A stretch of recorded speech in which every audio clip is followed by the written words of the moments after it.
Hey everybody, welcome back to the channel and welcome to the finals of Sorvent's non-meta tournament number 3. So here up at the top we have Maticus, who is on Invoked Shaddoll, and down at the bottom we have Ipone or Giant Caliber, and he is on Unchained. So we're going to go ahead and get into this, and I'm going to be doing something a little bit different for this commentary, and that is I'm going to be hiding the hands for it, and we're just going to watch it as we go. So it looks like he ends up winning the die roll, and he's going to be opting to go first. And as you can see, the hands are hidden for this one. I just want to basically just try it this way for this specific time. So let me know if you prefer it with the hands hidden or if you prefer it with the hands shown. Anyways, looks like he's going to start off with a copy of Pot of Desires, banishing the top 10 cards of his deck and drawing 2. And he's going to start off with a Abomination's Prison, which is really nice since this is a 1-card starter for the deck because it can add an Unchained card from the deck to the hand. And he's going to add a copy of Aruha, which can target a card on the field, target a card you control specifically actually, and destroy it and summon it himself from the hand.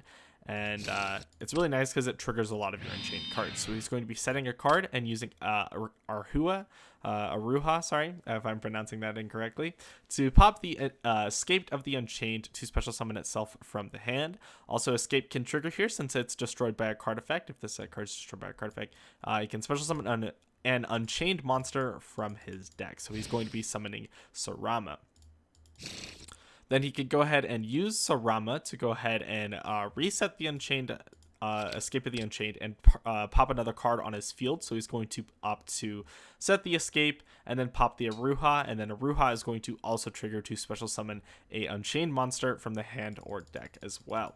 That's going to get him into a copy of Unchained Soul of Disaster, which is really nice since this card can link someone with your opponent's cards. Unfortunately, it is not a quick effect from what I remember.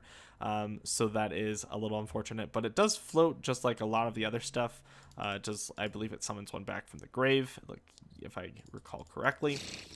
He's going to set 2 more back row, which we are not going to reveal this time, and he's going to pass his turn.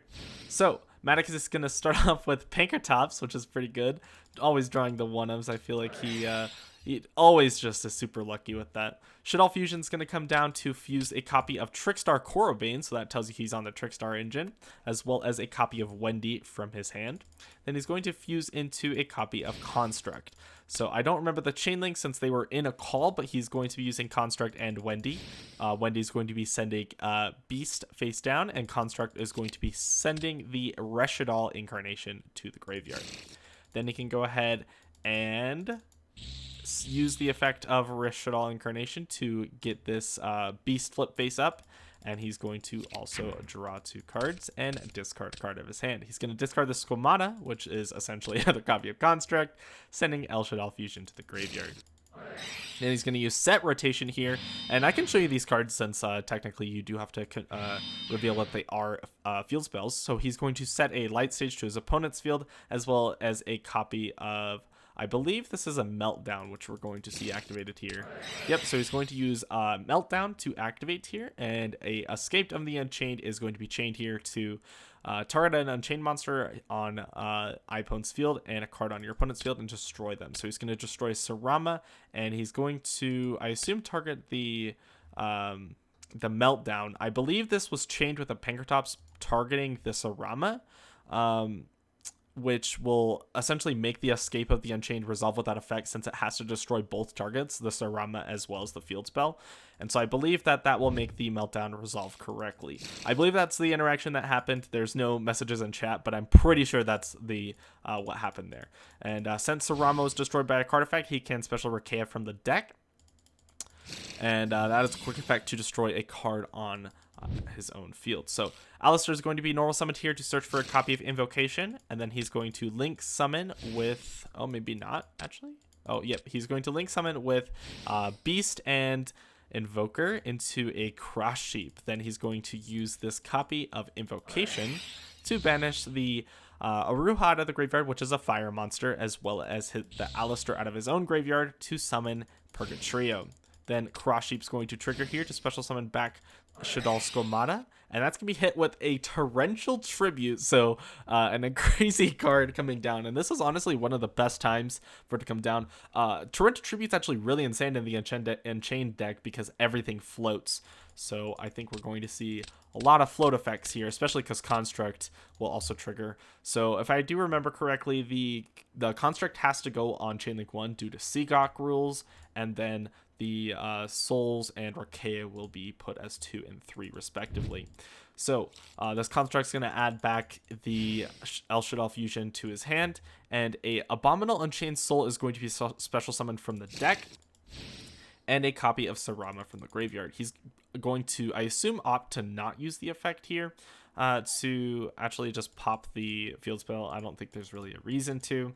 Although this Meltdown is preventing like responses to the Meltdown, so I guess that's kind of nice. But yeah, so Invocation's going to be activated, shuffling itself into the deck and adding a copy of Alistair to the hand, which looks like he has 2 cards in hand that we know, which is El Shaddoll Fusion as well as the Alistair for the follow-up for the next turn. That's pretty nice.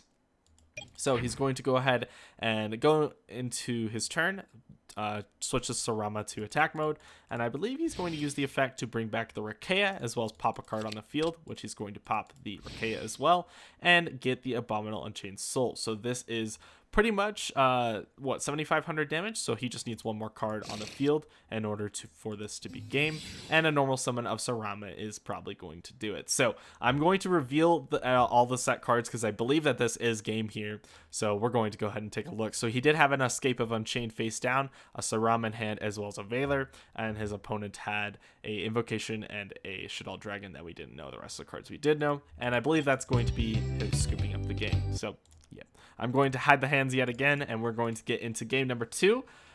So Maticus gets to pick since he lost the last round. He's going to opt to go first, and he starts off with an El Shaddoll Fusion, fusing a Korobane and a Wendy, which is very similar to how it started the last time, except it was just a regular Shaddoll Fusion, into the Construct. Then he's going to put the Construct in the extra monster zone, which is really nice since he can have some gravity controller plays with it later. Then this Wendy is going to set a Beast from deck, and then the copy of Construct is going to grab a Wendy, and since he has not normal summoned yet, he might place that on the field later. Then he's going to be linking off this gravity controller into a copy of Construct, using the Construct to get a copy of El Shaddoll Fusion back from the grave. He's going to set 2 back row, which we assume one of them is the El Shaddoll Fusion, although he does still have 2 cards in hand. But there's really no reason to not set the Shaddoll Fusion, since he can trigger it with the Wendy and whatever the Shaddoll Beast, which we know he has face down as well, to make App Cologne on his opponent's turn. Abomination's Prison is going to be activated here again to search for a copy of Abominable Chamber, which summons from the hand or grave. And just like the other spells and traps, it summons one from the deck, or hand or deck rather. Then he's going to be, or sorry, hand or grave, my bad. Then he's going to use Aruha, similarly to the last duel, to pop the copy of Chamber, special summon it from the hand, and then he's going to use the effect of Chamber to get Unchained Soul, or maybe he used the effect of Unchained Soul to summon itself. I'm actually unsure, since it does have an effect of its own. If a card you control is destroyed by battle or card effect, you can summon it from your hand. So I'm actually unsure if he used this effect or this effect to summon. Either case, the monster is on the field. So yeah, I assume maybe. Oh wait, no, he's using the effect to summon from deck. That's the correct way. Sorry, I read the card wrong, but I understand now. Then he's going to use Abominable Unchained Soul's effect on the summon. When it is summoned, you can target a card on the field and destroy it. So he's going to be getting rid of this Ghost Mourner and Moonlit Chill to assume target a back row or a card on the field. I'm not sure which he targeted, and that's going to be hit with an Infinite Impermanence, and then chained into a copy of El Shaddoll Fusion. El Shaddoll Fusion is going to be fusing this Wendy and this Beast from Maticus's hand. Obviously, we knew those existed. And he's going to be making a copy of App Cologne. So this App Cologne and the Wendy and the Beast are all going to trigger, so all 3. I'm not sure about the chain links here, but I believe he's probably going to be negating the Sarama, just so the Sarama can't get a card back from the graveyard. He's going to draw for Beast, and then special with the effect of Wendy, setting a Hedgehog, and then negating the Sarama. Then this Abominable Unchained Soul is going to be attacking over Gravity Controller. Controller can't be destroyed by battle, but it is going to be doing some damage to Maticus. So he's going to do 2,000 and then 15 and 15 over. So that's just going to be 500 for each battle, leaving him down to just 5,000 life points. He's going to go ahead and link everything off into a copy of Unchained Soul of Anguish, and then he's going to use the effect of Anguish to link itself and Gravity Controller into a copy of Unchained Abomination. I believe in the end phase he can target a card on the field and destroy it as well, which we might see here. And he's going to assume, he's going to pop the Hedgehog, which can use its effect to search for a copy of Skomata. He doesn't really want the other effect of Hedgehog to go off, the one to add a Shaddoll Spoiler Trap, because obviously if he just leaves the Hedgehog on the field, he's going to search for a copy of Shaddoll Fusion, and at that point he's pretty much in a really, really awkward position, because this Unchained Abomination is an extra deck summoned monster, so the Shaddoll Fusion is just going to get insane value. So I think that was the correct play to get rid of this Hedgehog, even though it's going to get him a search. I think it was probably the best play there. Manicus draws for turn. And then we're going to go ahead and start off with a copy of Light Stage, which is clearly going to clear this back row, which I'm sorry I just revealed it, but he's going to activate it anyways. It's a copy of Escape, which he's going to chain to the Light Stage to pop the Abomination as well as pop the Light Stage. So the Light Stage is going to resolve without effect, not searching for any Trickstar cards, as well as not being able to get rid of the back row. Then he can go ahead and switch this Abcalone to attack mode. And I'm not sure if he has any other cards. Looks like he just has the Abcalone, which is going to hit for 2,500. And I believe he's going to set a card and pass his turn. I don't think he shuffled his hand, so I believe this is the Skomata, but we will see here in a second. So a copy of Abomination's Prison is going to come down to search for a Unchained Twins Sarama, which can normal summon itself. Set an Unchained card and then pop an Unchained card on the field, or a set card on the field. I think it can be any card on your field. That's going to trigger the effect of Chamber to summon souls from the deck, which can looks like he's actually not going to link it off. That's really interesting that he is choosing not to link off this Abcalone. I guess that makes sense since he could just bring it back with El Shaddoll Fusion. But it is a little bit of an interesting play there. So Wendy is actually going to be flip summoned. I thought that was a Skomata. He's going to get a copy of Kaios from the deck. It's going to be set face down.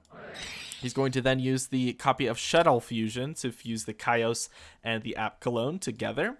And he's going to make a copy of Construct. So that's actually a really interesting thing with Kaios being an in-archetype light monster. I know this doesn't see a whole lot of play, but I think that is like a very interesting thing that you can do with the Shaddoll cards. Then that's going to go ahead and get him a search with the Abcalone. Searching for, I believe that was a copy of Dragon. And then he's going to discard the Skomata, and then Skomata is going to send a copy of Beast from the deck to grave to draw a card as well. And I believe I might be missing something from that also.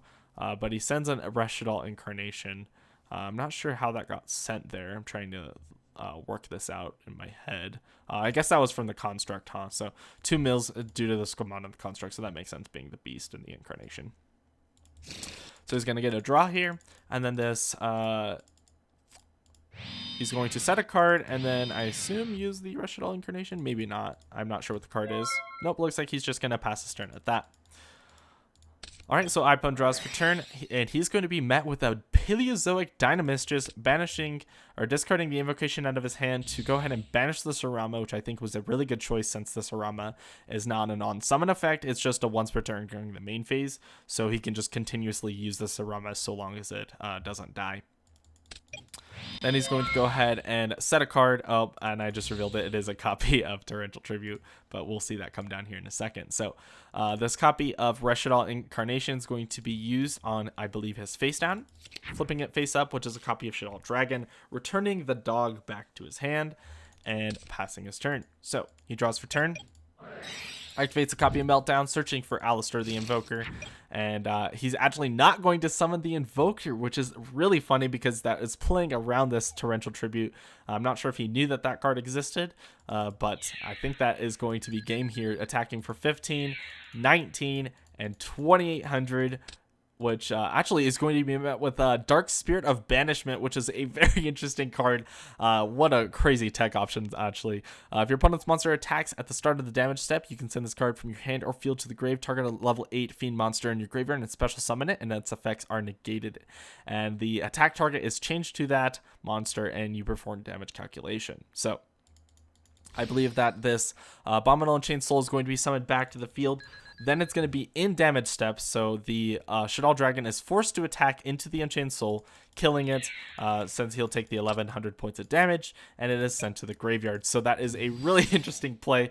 Going into main phase 2, he's going to use the Alistair the Invoker to search for a copy of Invocation, link it off into a copy of Almirage, using the Invocation to banish the Alistair and the Moonlit Chill from his opponent's graveyard to summon Raijin. So this is really interesting, and we do know that his opponent has a copy of Torrential Tribute. Is he going to use it, though? Looks like he's not going to use it, adding the Invocation back to his deck and the Alistair back to his hand.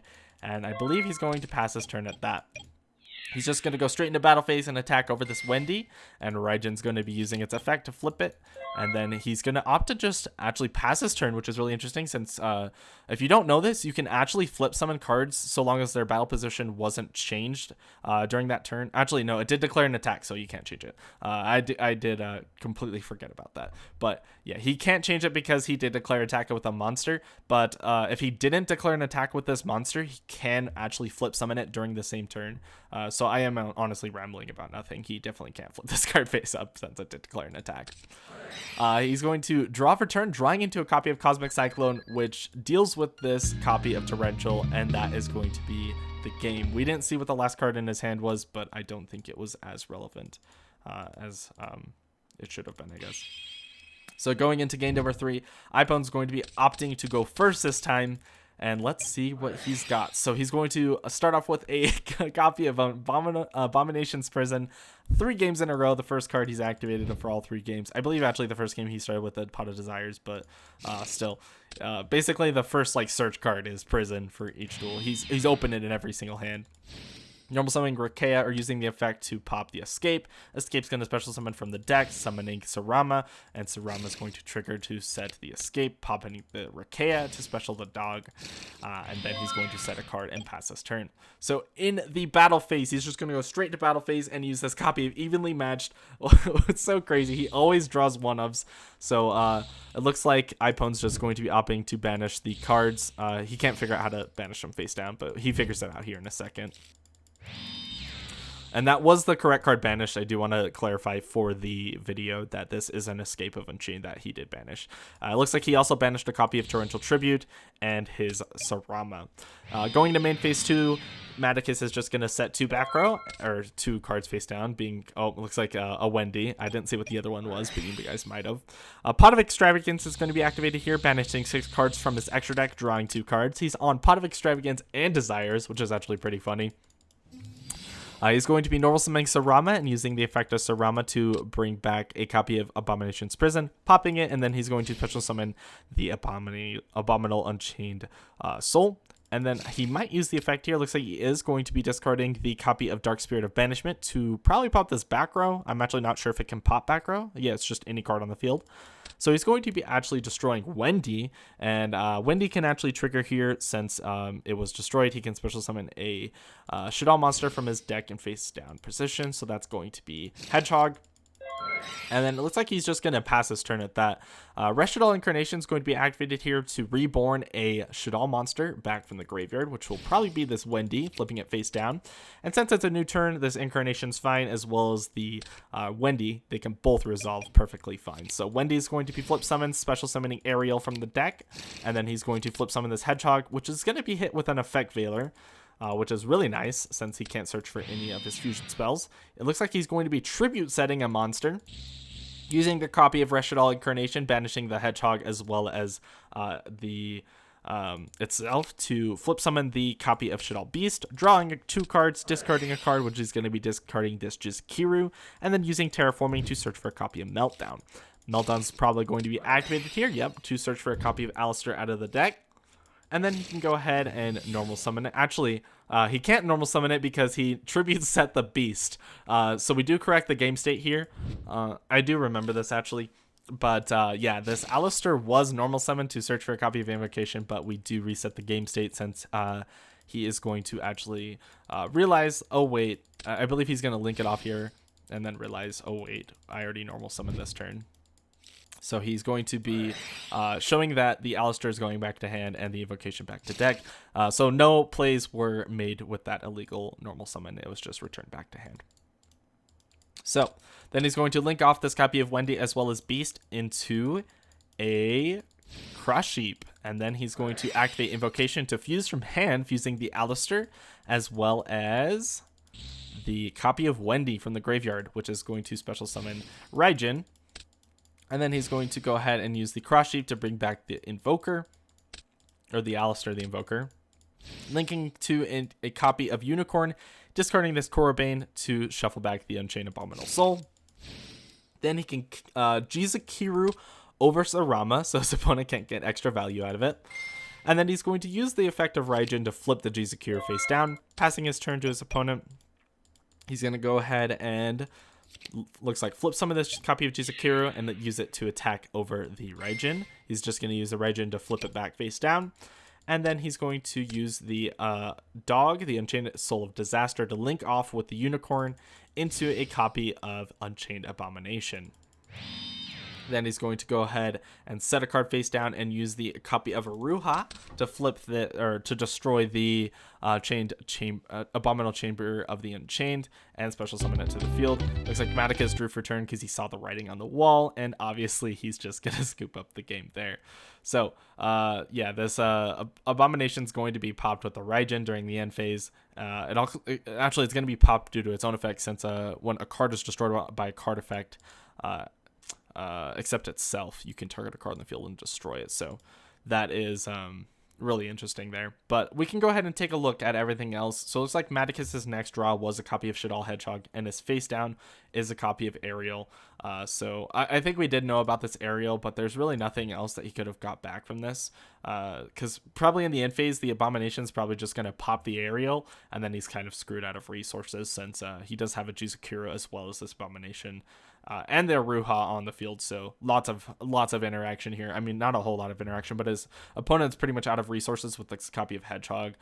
He could have possibly played it out, but I don't think so, since the Abomination can also pop during the opponent's end phase, so he could just pop the Hedgehog during his opponent's end phase. He can search for another Shaddoll monster, but at that point that is 63 plus the 15, so that's 7,800 damage. If he just draws any monster or has any way to get anything else onto the field, he can attack for game. So I did think that Maticus was right into scooping up the game there. He could have possibly played it out just to make sure that his opponent had no extra follow-up, because I mean, if he did draw out of the next turn, if he was left with 200 life points and he drew into a Shaddoll fusion, that could obviously put him back into the game. But I definitely think that it is like worth scooping there, I guess, since your opponent's obviously just going to win the game there. So that's going to do it for today's video. What a crazy match, back and forth the whole time. This was a pretty crazy match. There was no real clear winner up until the end, really. So I do really enjoy this match. And yeah, so if you guys enjoyed, go ahead and drop a like. Let me know what you guys... what was your favorite match of this tournament in general, and hopefully I'll get the deck profiles out to you guys sometime soon. And we are currently working on SNMT3, so expect some videos on that soon, maybe within the next couple of weeks. With all that said, thank you guys so much for watching. If you want to participate in these tournaments, go ahead and join the Discord link in the description below, and I'll see you guys later.